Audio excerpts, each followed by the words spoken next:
start on time. Hope everyone had a good lunch. We are passing things along. I'm passing things off to our next panel on election security. Moderating that panel is Marshall Erwin, who's the Chief Security Officer for the Mozilla. Marshall? Thank you, Ari. Thanks.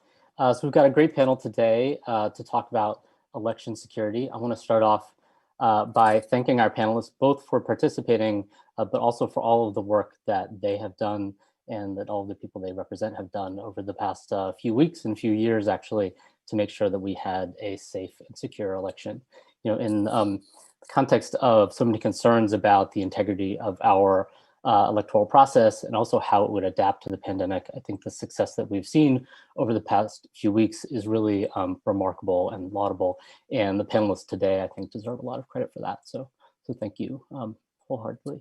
So what I'm hoping we can do today is not just reflect on that success, but also think hard about what allowed for that success. What are the real factors that drove the outcomes that we saw? And then use this as at least an initial inflection point to think about what we should be doing in the future, or what we should continue to do to make sure that the next election that we have is also the most secure one that we've had in American history. So with that, I'll do some quick introduction for our panelists. So today we have Ben Hovland. Ben is the current chairman of the U.S. Election Assistance Commission. He has worked for 20 years in his career working to improve election administration. And prior to the EAC, he served as acting chief counsel for the U.S. Senate Committee on Rules and Administration. Next, we have Geoff Hale. Geoff leads the Election Security Initiative at the Cybersecurity and Infrastructure Security Agency at DHS. And Geoff is a certified information security manager and has been supporting CISA since 2010. So we have Meagan Wolfe with us. She is the administrator of the Wisconsin Election Commission. And in that capacity, she serves as the state's chief election official. So we get some great insight from her into what it's been like on the ground recently.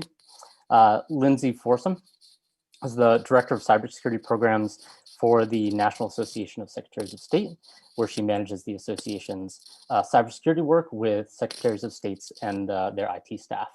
And then lastly, we have Steve Grobman, who's the Senior Vice President and Chief Technology Officer at McAfee. He and his organization have been doing a lot of work on election security recently. Hopefully can provide us with a bit of an outsider's perspective on what he's seen and the strengths and weaknesses of the election that just occurred. So with that, I'm going to quickly kick over to our panelists. First, start off with our federal representatives to give kind of their take. And then move to the state folks, and then lastly, we'll hand things over to Steve to give that more critical outsider's perspective. I'm hoping we can start with Ben.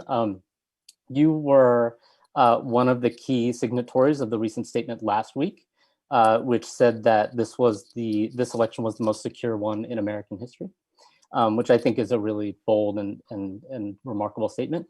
Can you give a little bit more context on sort of how you view the election, a little bit more detail there, and also reflect on what were the key factors that you think resulted in that secure election?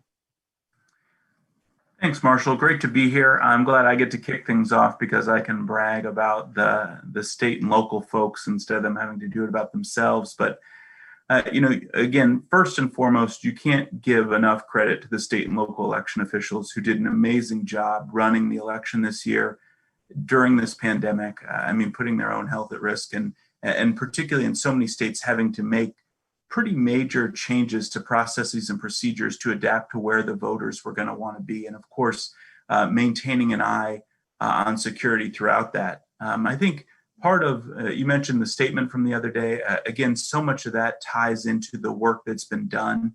Unfortunately, most Americans don't get to see that firsthand, but for anyone that's been around the election space since, for the last several years, I mean, since 2016, what you've seen is a sea change in information sharing. It's really been awesome. I mean, prior to the pandemic, every conference that you went to around elections was primarily dedicated to cybersecurity issues, to improving our systems, hardening those systems. I think that coupled with the $800 million that Congress had provided for election security, again, helped a lot of states replace outdated paperless equipment, implement things like audits, harden their statewide voter registration databases with things like multi-factor, or replace those if it was needed, develop and implement things like cyber navigator programs where you have state-based staff members that recognize the decentralized nature of our elections. I'll let Meagan talk about that because she, more than anyone, can really hit on what that looks like to have, is it 850 locals that you have in Wisconsin? Anyway, but again, when you look at it from the federal side, the critical infrastructure designation played a big role. Again, the state, local, and federal partnership. Again, I don't want to step on Geoff's toes too much here. He'll have a lot to hit on that, but partnership in the ISACs, again, having the government coordinating council and the sector coordinating council, having those governance bodies available, or having regular conversations about the issues that arose this year. Again, all of those things, if they weren't in place, would have made this year a lot harder. But first and foremost, you got to give credit to the state and locals for the way they stepped up and the work they did. And so, again, I'm glad that we're talking about, this election. I know that we've got some distraction about the real story here, but the real story is that state and locals did an amazing job, ran a great election. I know that this conversation goes on. There will be pieces that we hit about what's next, but again, an amazing job was done to make this year run as well as it did. And I think for me, one of the lessons looking forward is just simply that, we can't be content with that the reason that this year went so well was people put in the hard work, and we've got to build off of that and keep going. Great, maybe Geoff, a good opportunity for you to jump in. Your organization, I think, does a lot of the technical engagement. So really interested to hear some of those pieces that you guys have worked on that you think sort of aided by either the operation or the technical security of our election system. Thank you, Marshall. Pleasure to be here. I'd certainly echo what Commissioner Hovland said. One of the largest parts is the development of this robust community of practice around election security over the last 3.5 years. Meagan can certainly speak to implementations at the state level, but from the federal perspective, we offer voluntary, no-cost services and things that help states to identify where their vulnerabilities are. We go into a little more depth and do penetration testing, risk and vulnerability assessments. And we have seen over time reduced time to patching, improved multi-factor authentication, better email security practices, better web security practices. Their IT security has improved, and while there's always still room for more, the gains here have been tremendous. But operationally, the other element is that really speaks to the improvement between 2016 and now that makes this the most secure election ever, is the auditability. We're seeing more paper than ever that allows you to roll back the tapes and check that, verify that votes are cast as intended. And I think some project that more than 93 to 95% of votes cast should have an auditable paper record this year. So that's a tremendous gain. Great. Meagan, you were the recipient, hopefully, of some of that support at the federal level. Can you jump in and sort of let us know how that worked out? Give us your assessment of the support that you received and also what you're seeing on the ground. Sure. So, I think elections in every state run so differently. And in the state of Wisconsin, we're certainly no exception. As Commissioner Hovland alluded to, we have 1,850 local election officials. So each city, town, and village has a local election official and runs elections. They might be the sole employee of their jurisdiction. They certainly don't have IT support or other things that they can rely upon to help them to secure elections. So we've really had to create a lot of programs specifically for those really small jurisdictions. And I think, a lot of the things that we have to do at the state level, they're customized for our tiny jurisdictions to make sure that they have what they need.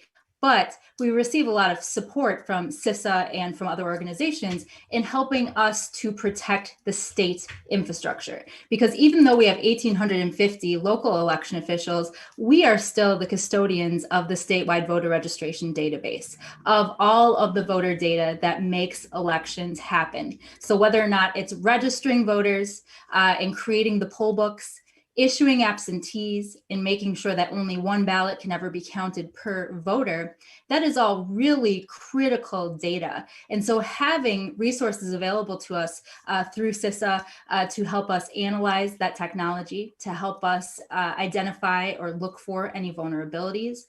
We've even done assessments where we've been able to go back and look at our systems and make sure that all the footprints make sense. Make sure that somebody hasn't had access to our system and has something sitting there waiting to come to life on election day. And so it's really been a very fruitful partnership in the sense that it's allowed us access to a lot of resources that we probably couldn't have had access to as state government otherwise. And I think the fact that elections, was given the critical infrastructure designation really helped us again to have access to those resources. So we're able to work with those federal partners to really secure the infrastructure of that database. And then we work with the local election officials and can make sure that they have smaller scale programs in place on the local level. And we've also been able to do things like utilize the funding that's come to us from the EAC in terms of the HAVA security funds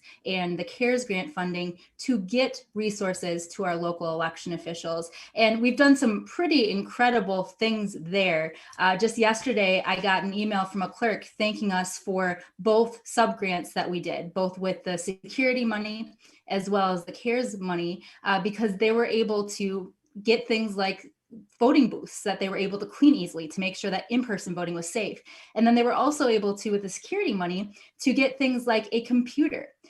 When we first started working with our local election officials to make sure they had what they needed to run elections, we found we had more than 1,000 of our 1,850 jurisdictions that didn't have basic things like access to IT resources or access to a secure computer. And we were able to use those funds to provide grants, and they may seem like very small grants to larger jurisdictions, but for smaller jurisdictions, $1,200 each meant that they were able to get a computer, meant that they were able to get IT resources. And I think by helping them with all of those basics and establishing that baseline and getting everybody to that baseline, it actually allowed us to keep pace with all the changes that were thrown at us this year. I think if we were still struggling to get everybody to that baseline, we would have been in real trouble. But I think because we had worked so hard the last few years to get everyone there, that we were able to build upon that really strong base and to change course very quickly to address new needs in light of the pandemic. Now, I think as we move forward, the real trick as we continue to all figure out how to work together is going to be sustainability. So that is kind of getting us here to where we are today. But what does the future look like? And what does the sustainability of these programs look like? Because these challenges aren't going to go away. Great, thank you. We're definitely going to return to the sustainability. I think it's an excellent point that we want to flesh out a little bit more. But first, I want to sort of turn things over to Lindsey. I'll just say, like, one thing that I find remarkable thinking about the threat environment that my company faces, Mozilla, is the challenging environment we have and the capacity and the resources that we need to respond to that. And I somewhat marvel at the difficulty of sort of thinking about having that capacity in a mature security posture within sort of the diversity of state and local officials and election infrastructure that we have. Lindsey, can you jump in and comment about that capacity and how it's matured and sort of your viewpoint on that? Certainly, thanks for having me. Just really quickly, I'm the Director of Cybersecurity Programs for the National Association of Secretaries of State. So at NASS, we represent secretaries of state throughout the country, and 40 of our members serve as their state's chief election official. So election administration and election security are major issues that the association is on. What I would say really has stood out to me since I've stepped back from the election a little bit is looking at how important all of the work was that we did leading up to the 2020 election in more ways than we could have ever imagined, because of course we didn't know that a global pandemic was coming. But given everything that had to happen in election administration around COVID, changing of processes, increased communication to voters, emergency actions, recruiting a whole fleet of new poll workers, all sorts of things, it was incredibly important that we already had the mechanisms in place for information sharing and focus on cybersecurity. So secretaries of state, for example, have built cybersecurity teams within their offices over the last 4 years. A lot of them have hired CIOs over the last 4 years. Several have hired CISOs or other cybersecurity engineers and built these teams and cyber navigator programs, as Commissioner Hovland mentioned, to assist local election officials with cybersecurity. So what's been so important about that is that as election directors within the offices had to really shift their focus for a little while to COVID, to responding to COVID, there were teams within the office that got to remain hyper-focused on election cybersecurity. And that was really important. Obviously, some things had to shift, like with cyber navigator programs, that people weren't able to travel to each local jurisdiction and sit down with folks like they had hoped. But, states adjusted, like with everything else, and shifted to a virtual environment to do many of those things and only traveled as necessary. But that's been so important. Having the EISAC, having the Election Infrastructure Subsector Government Coordinating Council in place for all this information sharing was more important than we ever could have even imagined that it would be. And even within NASS, some of the things we have done, like increasing the information sharing across the IT and cybersecurity staff within secretaries' offices, has been huge. We've been able to leverage the existing relationships we had with that group of people and have monthly, what we call tech talks leading up to the election, and invite CISA to come on and talk about the threats and vulnerabilities they're seeing. And we had several of those in the week leading up to the election. So it's been so important to have all of these platforms and mechanisms in place. And I think we can all see that and see the importance of continuing to build on them, continuing to bring more than 8,000 local election officials across the country into the fold, into the information sharing fold, get them more involved, get them working with our partners like CISA. So, really the big takeaway right now is, wow, it was so important, all of this work that we did leading up to this point. And wow, we really need to continue to build on this in the years to come. We always have something new each election that we didn't quite expect. And so the more of a process we can have in place for addressing the challenges we know are going to be there, the better off we're going to be. Great, thank you. And Steve, your organization has, you and your organization have, just even this past summer, I highlighted some sort of cybersecurity hygiene issues with our current voting system. I'm wondering if you could jump in and talk about those a little bit and contextualize them in terms of what we saw over the past few weeks and the successful election, and how you think about some of those ongoing hybrid. Sure, you bet. I think one of the things that we're all seeing right now is that the confidence in the election process by the general public is as important as the security integrity of the election itself.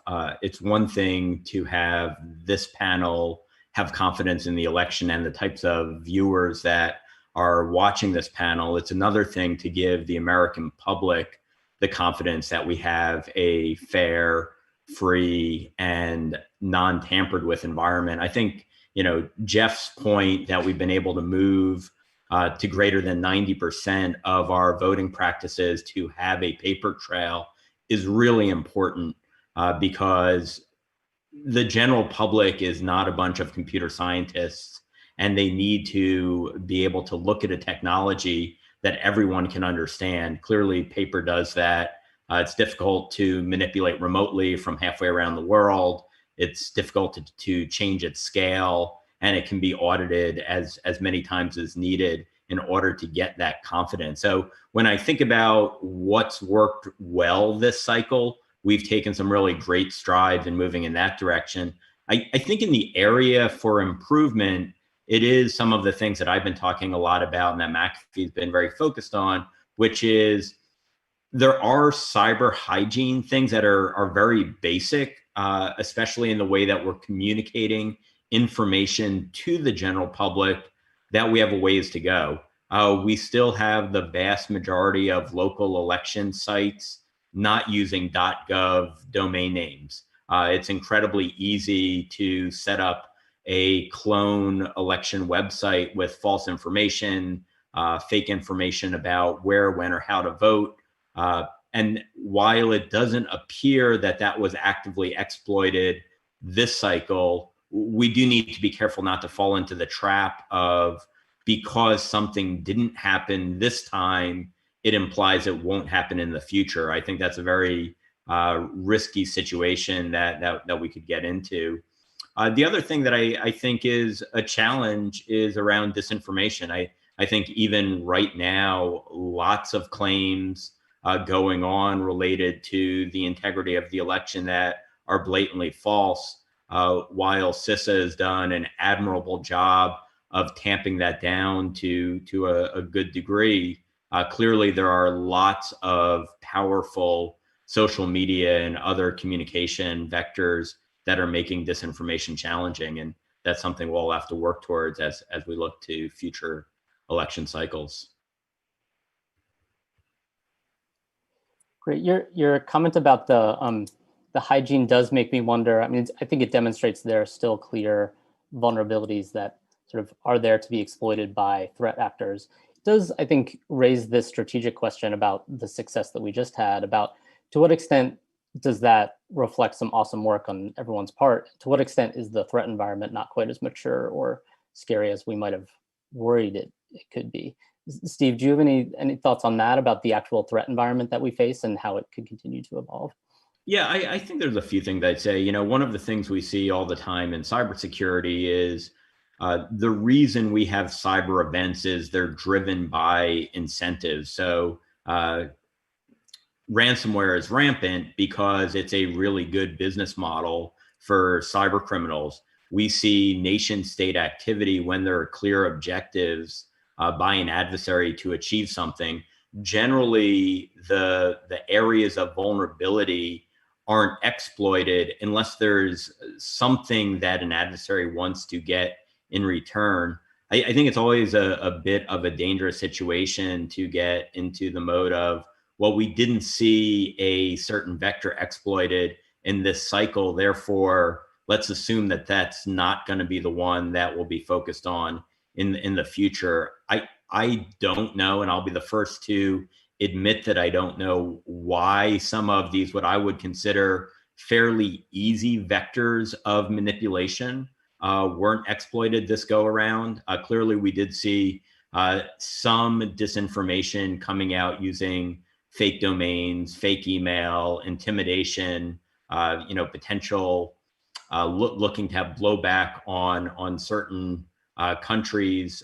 But why it wasn't more rampant is unclear. I do think getting the local infrastructure to use the very basics is a easy step forward. The fact that half of local election websites in 2020 don't use HTTPS, like that's horrifying. I mean, considering that everything else we do on the web is using secure web communications, it's a very basic step that at least gets us a place that citizens can look for a trusted set of information on the voting process. Great, Geoff. I'm wondering if you have any comments on this. I think your organization sort of is on point for helping with some of not just these hygiene issues that Steve is talking about, but the sort of technical assessment and risk assessment piece is ideally, I think, intended to address the scope of sort of security hygiene problems. So I'm interested in sort of your thoughts on some of what Steve is highlighting. So earlier we heard from Representative Underwood about a high demand for your vulnerability assessment resources, and a concern that you don't quite have the resources to cover the field, and so there's a whack-a-mole problem as you shift resources from one high demand area to another. I'd be interested in your thoughts on that, on the resources you have for some of these high demand technical assessment pen testing. Well, thank you. So this has been an area where we've learned a lot from election officials. Their demand and use for our programs. We started with risk and vulnerability assessments, which are resource intensive teams of 6 flying out on location to do an in-depth assessment. But the demand and for a more scalable service really drove us to develop remote penetration testing, which the community has embraced in full. And so it is these types of requirements levied upon us that help us get better at our job, not just in securing election infrastructure, but we do this for other critical infrastructure as well. So it's really taking lessons learned from how we can support this sector and seeing how we can mature as CISA. I agreed with most of what Steve was saying. I did want to point out that while the threat environment did look different, we did see the Iranian activity. They did obtain voter rolls. They did weaponize voter rolls by trying to contact voters. So part of this is that it's not to speculate as to why we didn't see more, but I do think that what was evidenced was a tighter knit community that does a better job of reporting incidents so that they can be addressed in near real time.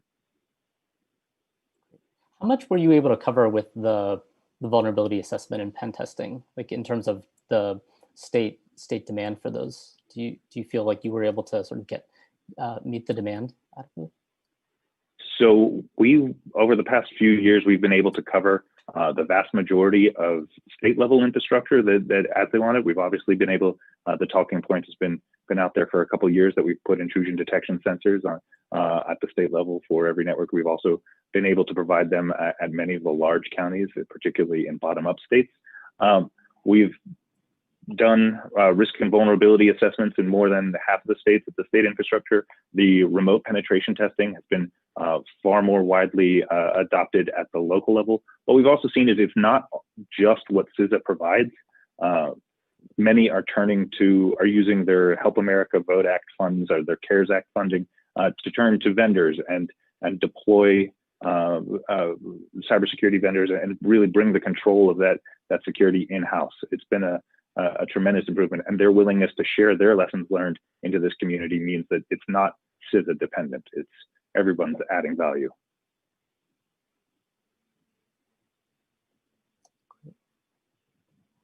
We've heard a few people mention the critical infrastructure designation for election infrastructure, and I think for those who are watching that don't know what that is, people might be interested to know what it is and why it matters. It might strike people as sort of a little administrative change, which I think it's actually much more important than that. Would someone mind, Ben or Megan, I think you mentioned it as well, jumping in and just giving a little bit more context on why that is important and why it was a critical point of change? I'm happy to start, and Megan, maybe if you want to fill in any gaps that I missed. So just a little background on that. So following the foreign interference that we saw in 2016 and January 2017, and Geoff, you should feel free to fill in any gaps here too. We saw DHS designate election infrastructure as critical infrastructure. And with that development, you saw a standing up of a governance structure. So we have a government coordinating council that is co-chaired by CISA and the AC, and we also have National Association of Secretaries of State, National Association of State Election Directors, and a local representative on the executive committee of that, and then a broader membership, again, of state, local, and federal partners. You also have a sector coordinating council, which is voting system manufacturers, some of the other private sector partners that work on, for example, primarily around mail voting, a lot of nonprofits that also support election administration at the state level. And so that structure, again, and the regular communication and coordination that we have really, again, has helped facilitate that change in communication or part of that we talked about. Again, the analogy gets overused of that you're exchanging business cards in the middle of a storm or whatever, but it really is that we're having these regular conversations. Again, looking back at the beginning of the pandemic, we had already had this group form that we were able to pull together a working group and compare notes and say, okay, what do we need to figure out? Who has capacity? For federal partners, we have the benefit of not having to run elections. And so we have some of the time and resources that we can maybe dedicate to supporting our state and local partners who are doing the hard work of running the elections. And so again, I think from that standpoint, it really created a governance and a communication structure that's been very valuable. We've also been able to produce a number of resources out of that, things like communications protocols. There's actually, because it's a pet issue for me and as a preview going forward, things like we worked on a sector specific plan. Lindsey was very key to that. But, when we talk about resources, for example, there's a portion of that that says, when you really look at this sector and you're trying to assess risk, you can't fully assess that without talking about some of the resource issues, the fact that elections are chronically underfunded. And it says, while elections are primarily run at the state and local level and primarily funded at that level, there is a federal role. And I think, as we look forward, a piece of that is recognizing the importance of, what we hear consistently from state and local election officials is that need for a consistent, annual funding stream, something that can be used to maintain the level or the baseline that we've gotten to, improve that, keep moving forward, keep doing the basics, but also be able to plan around that.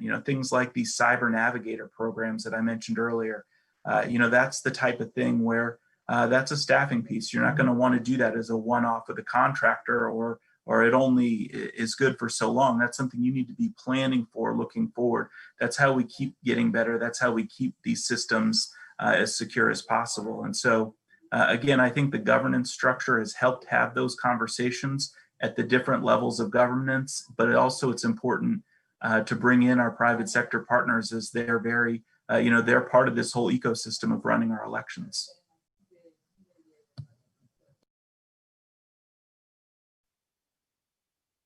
Great, Meagan, anything you want to add to that? Or I know Lindsey has spoken on the some of these funding issues as well in the past, so we'd be interested in either of you jumping in. Sure. I guess just briefly, I would echo that in that I think practically speaking, that the designation elevated the profile of elections as one of the pillars of our democracy, right? And so it allowed us access and a seat at the table to have these discussions with other critical infrastructure sectors, with other critical infrastructure partners. And it allowed us to coordinate in a way that I don't think we would have had access to if we didn't have that designation. So I really think that for the first time, it allowed elections a seat at the table in terms of discussing how, again, this critical pillar of our democracy, of our society, fits in to the other critical infrastructure sectors and to sort of how we operate as a country, and making sure that we're taking into account the needs of elections and having discussions about how other things can impact how we're able to run our elections. And so I think it's still something that's growing. And I think we've come an incredibly long way since 2016 in building those relationships. But I think we're still continuing to grow those, to figure out how to best work together and partner together to leverage those resources. But it's been a really good, foundation, I think, that we've laid in terms of development of those relationships and just the elevation of the profile of elections and people understanding just how important it is that this is something we pay attention to and that we resource. Marshall, might I jump in? Oh, go ahead, Geoff. First, thank you for all the kind words about the critical infrastructure designation. I know that 4 years ago, we didn't necessarily roll it out in the best way. I think this is a testament to the ability to really try and add value to the community and do our best to demonstrate benefit here. But the benefit goes both ways. we at CISA have needed this type of forum to learn from election officials. It has changed our ability to notify victims for once. It's now we've changed our victim notification policy so that when an incident occurs at the local level, we ensure that Lindsey's members, that people at Meagan's level are aware of the incident because they're responsible for certifying the election in their state. And so they are an important constituent of that information. And frankly, oftentimes they're the first line of defense in being able to respond to these incidents. So we've learned a lot. We've been able to evolve our posture and really understand the requirements of the sector better because of this type of designation. Sorry, Lindsey. No problem. I was just going to jump in on the broader resourcing question, which obviously is a challenge and will continue to be a challenge.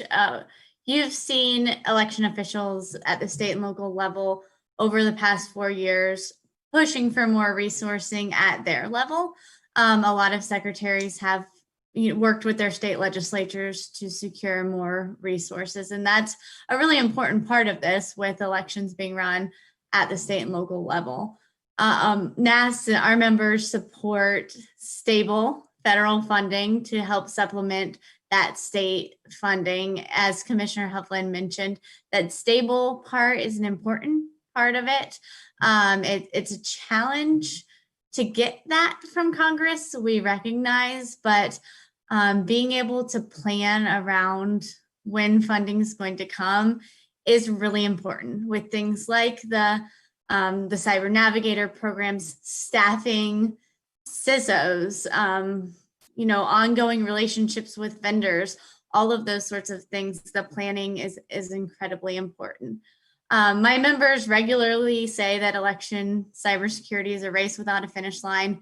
It's something we know we're going to be focused on for years to come. We know there are vulnerabilities that still need to be addressed, particularly at the local level, and there always will be. We'll always be looking toward the next thing and the next threat, the next risk. And so resourcing is going to continue to be a focus. I think a really important thing, we know we're never going to have it. Not every election office across this country is ever going to have as much money as they feel they need to address election security. So it's also really important to look at what states and localities are doing to leverage partnerships and leverage the resources that are available to them. Our members, for example, also support the ongoing funding of services from CISA that help them fill in gaps and assess and manage risk.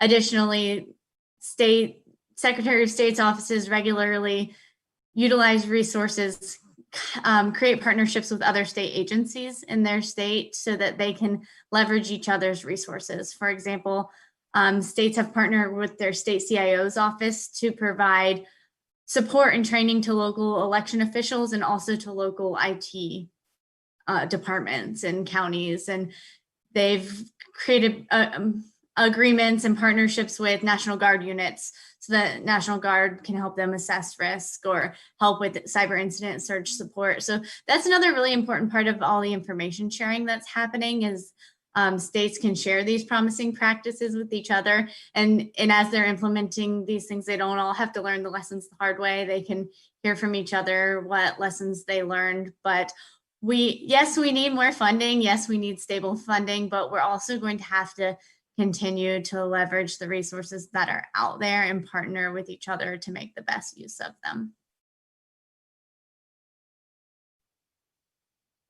Okay, thanks. We have a question in the Q&A from Eric Geller about the CISA leadership. Obviously, this has been in the news recently. The way that I think I want to use this to ask a question overall about the muscle that has been built within all of these organizations and how quickly it can atrophy. So if we see leadership changes from the top of some of these critical organizations, what do we lose? What is the risk here if we see leadership changes or other shifts in focus? And how much muscle have we built in this community that we've been talking about that is durable and not at risk? I'm happy to start there. I mean, I'll say, look, we've absolutely come a long way. And again, you have to give, tons of credit to the state and locals for putting in the work. I think the federal government, has approached this maybe better than in the past. Certainly, Geoff had the dual experience, as he acknowledged earlier, of the pains. I used to work at the Missouri Secretary of State's office, and then I worked at the Senate Rules Committee. And I think one of the things that's important for the federal government, anytime the federal government's playing a role in elections or engaging in elections, I think part of what's worked so well in the last couple of years with the maturing of the critical infrastructure designation is recognizing how change works in the election space, recognizing the decentralized nature of that and working with it.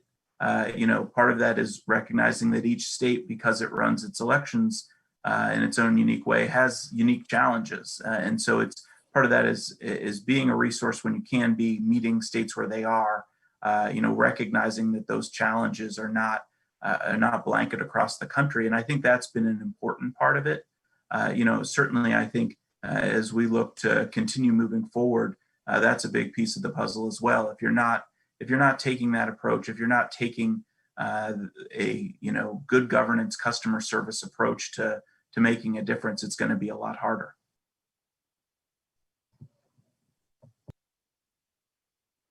Great. I'm wondering, we've been talking a lot about some positive changes that we've made over the last few years.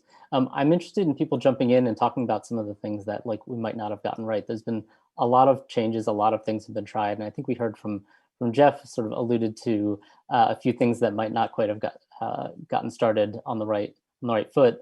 Is there anything this group would highlight of things which maybe actually we tried to get done and didn't, or initiatives which might have been false starts or headed in the wrong direction? Like I said, useful inflection point to reflect on some of the things that didn't work or might not have been the best ideas, in addition to all the great work that did occur. Yeah, I guess I'll throw one thing in, which is I don't think we got over the finish line to have a paper trail everywhere, given that election process is largely delegated to state and local authorities. We still do see some areas that there is not a paper capability. And I think the big issue is, even if you have technology that passes a level of confidence for cybersecurity experts as being secure, it's going to be very difficult to have the general public transitively trust the opinions of others. And I think for the next election cycle, having 100% paper audit trail, even if we're using automation for scanning, tallying, as long as you have the ability to do a manual recount, I think what's happening in Georgia right now is very positive in that it shows the power of, if the time ever comes that you need to pull out the actual ballots and see what was written on them, you have the ability to do that with a technology that every human being can understand. So I think that's one of the things I'd love to see additional progress made for the next cycle. One of the things I would add to that is, I can't even imagine being a local election official this year. It had to have been, it was just, they overcame the impossible time and time and time and time again. We were faced with things where we thought, this is just not going to be possible. We can't do this. How do you run an election in a pandemic while you're already dealing with all of these things, facing all the public scrutiny? But they found a way, and they were incredibly resourceful and resilient. I think one of the things, though, is that how do you communicate this effectively? And that feeds into Steve's point, is that if people don't engage in going in their local communities and observing the election process, because every single step of the election process is publicly observable and it's transparent, from being able to buy the voter lists and see who's on the list, who's been issued an absentee ballot, to observing the pre-election voting equipment tests, to election day itself, where you can watch people vote. There's a challenge process. You can even watch the absentee ballots be processed. The campus process, where at the municipal level, at the county level, and at the state level, they double check their elections and they certify their results. All of that is publicly observable, where you can literally see every ballot being issued, being counted, and being double checked. But if people don't know about those opportunities to engage, or they don't know how to engage, or they don't know what they're looking at, then you can run the best election that's ever been run, which I would also agree we just did. But if people don't see that and don't engage with those facts, they really don't count to folks. And so I think, one thing we need to figure out how to do better, and every day I wake up and I challenge myself to try to find a way, is how do we communicate the facts and the mechanics about how our elections work to the public in a way that's meaningful, in a way that's approachable, in a way that they can engage with it. And I think that's still something that we need to figure out, is how do we bring those facts to people, and how do we get them to engage with those facts? I've got to chime in here as well. I certainly appreciate it. I think that's exactly right. One of the things that I thought worked really well this year, the National Association of Secretaries of State drove a campaign starting last fall, Trusted Info 2020, really talking about how people need to get their election administration info from their state and local election officials, and raising awareness about that. I think that was a big deal, but I think the reality is, there are so many benefits that we get from our decentralized elections. Again, thinking about the pandemic, the fact that we had election administrators from Washington and Oregon and Colorado and Utah who were able to lend their expertise of having ramped up mail and absentee ballots, made that transition and share those lessons learned and pitfalls with their colleagues across the country. That mattered this year. But similarly, mis and disinformation in this space is very difficult to combat because you don't necessarily have those centralized structures. The Election Assistance Commission was created to be a federal clearinghouse for voting information. I think, somewhat self-interestedly here, that that's a no-brainer to be able to consolidate a lot of that information, trusted source information, in one place. But again, there's a resourcing issue. Our budget last year was $11 million. That was up from 7.95 the year before, which was an all-time low. We're way lower than we were a decade ago, pre-critical infrastructure, pre-foreign interference, pre-COVID. I mean, so many of these things around elections, there are economies of scale, things that you can do, thinking about disaster recovery and contingency planning, coup planning. We had started to stand up a working group around that in 2019, and then got our lowest budget in history.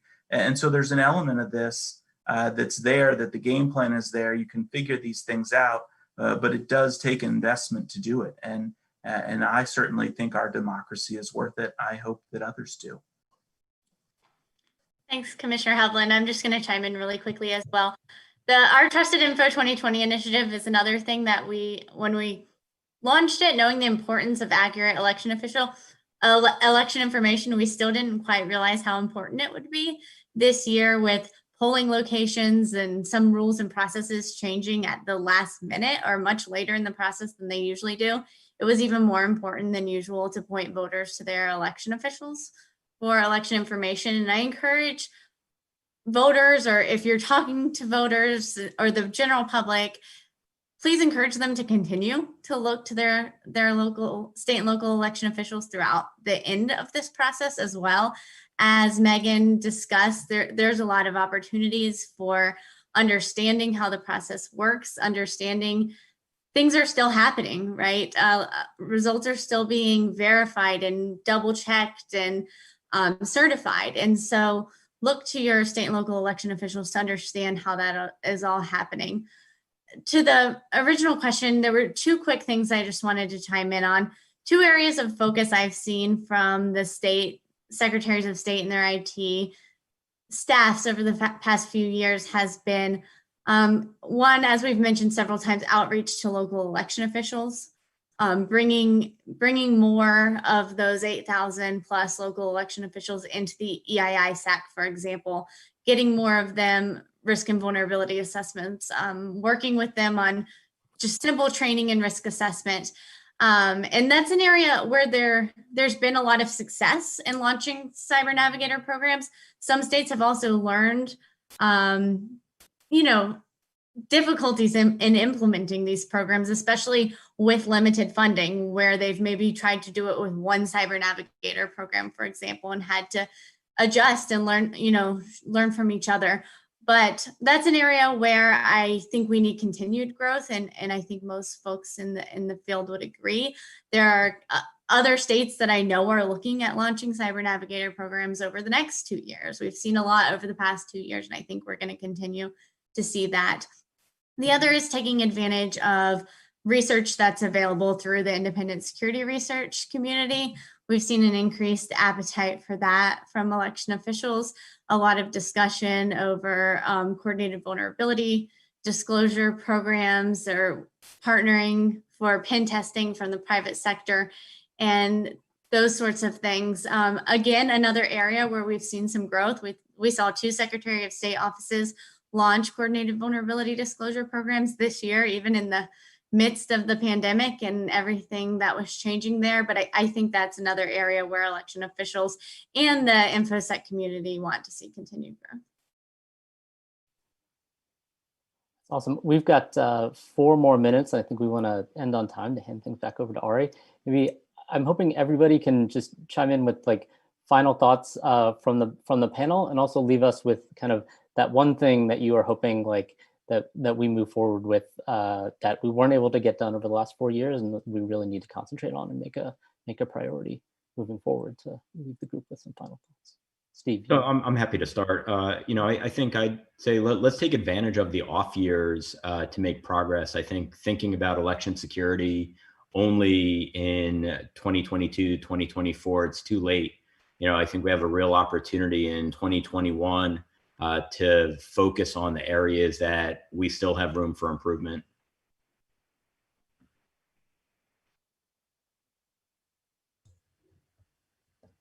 Yeah, I think that's, from my perspective as a state election official, I think that's true too. There are no off years in elections as well. I think that's an important point too. We're always dealing with elections. For example, this December, we're going to start processing nomination papers for our yearly February statewide election and then our yearly April statewide election. And so elections don't just happen every 4 years. And it doesn't matter if it's a low turnout election or if it's a presidential election, your local election official still has to make the same preparations as if everybody is going to show up and to continue to secure our systems. And so I think also recognizing that while it is somewhat cyclical in nature, the elections are ongoing all the time, and it's something that really needs to be sustained as part of the sort of normal everyday fabric of our government. I'm happy to chime in. First, I'd like to express my appreciation for people like Meagan, who have not only ran a tremendous election, but also elevated the profile of election officials and really become security executives. I've seen her speaking and communicating at the national level. And I think this is really a testament to the work that election officials have put in. The area I would like to continue to see CISA grow in is deepening our support to local election officials. We've made good inroads over the last 3.5 years, but the threat environment is still going to remain. And so we have to help them, along with our federal partners, reach levels of security for 2022 and 2024 and beyond. I'll chime in quickly. It's funny to hear Steve mention the work that needs to happen during the off years. I actually feel like that is when we're hyper focused on election security is the off years. It's when the Government Coordinating Council updated our sector specific plan. It's when we do a lot of the planning, right? And then when we're in crunch time around a midterm and a general election, there's just implementation and just information sharing more so. But yeah, I look forward to turning back to some of that work, going back to that sector specific plan and being able to evaluate what have we gotten accomplished so far? What do we still need to get accomplished? And how do we get there? So the work's definitely never ending, and we will continue. I cheated a little bit and looked at the Q&A, and so there's actually one there I kind of want to hit anyway. I think as we look at this, again, there was, so much credit due to the work that went into this year. There's so many lessons learned to come out of this year. I think a lot of what we'll be doing is digesting that, looking for what worked and what didn't, and ways to implement that. But a big piece of it too is looking at that, continued training, how you expand opportunities and reach people, help bring up the baseline even more. Lindsey and I work on a training working group that's within the critical infrastructure subsector. Again, there's a lot of good things that have been highlighted out of that, but again, not to sound like a broken record, there are tie-ins here on resources. Some of that is things that, hopefully we can provide or CISA can provide. There are the pieces of just the grant money that we give out investing in our elections. Again, the federal government's never going to put more in than the state and locals do, but there's a value in supplementing that, recognizing that this is a national security challenge and investing in it appropriately. Hopefully that will happen. I know we'll all continue to do that work, but it's important to have the resources to do it. Awesome. Well, one more thank you for participating today and all the insights that you brought to the discussion, and also for all of the work that you have done and the work that we're all gonna continue to have to do going forward to continue to ensure our success. And with that, we'll hand things back over to Ari. Yeah, thanks so much, panel. I can't say how much that was inspiring to me, because so many of these topics, when we do these panels, it seems like it's such a slow slog. And on this one, looking back 4 years, we've made a lot of progress in this space, and you guys really deserve a lot of credit for that. And I'm glad that so much could come out in this panel on that. And we really, the discussion has advanced so much. Still a lot to do, but on our way to getting there, and it was really great to hear that. It's my pleasure now to introduce Ann Newberg.